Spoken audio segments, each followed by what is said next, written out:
Hi friends, आज आपण Shravan special शेंगदाणा चक्की करणार आहोत। त्यासाठी लागणारे साहित्य 1 वाटी साखर, 1 वाटी शेंगदाण्याचं कूट आणि 2 चमचे तूप घेतलेलं आहे। तूप आपल्याला कढईत टाकायचे।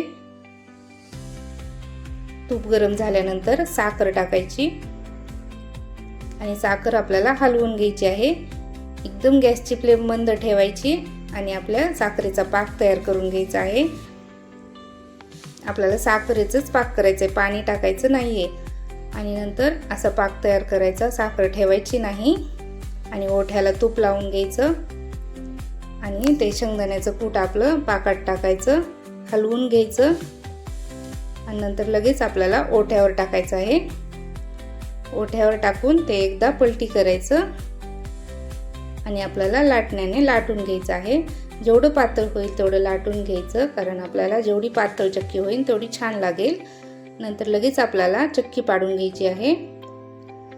गरम आहे तोपर्यंत चक्की पाडायची आणि थंड झाल्यानंतर आपली चक्की आपल्याला बाजूला काढून घ्यायची आहे।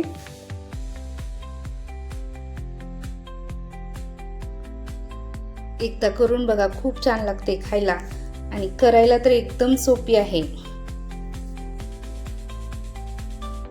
आवडल्यास लाईक आणि सबस्क्राईब करायला विसरू नका।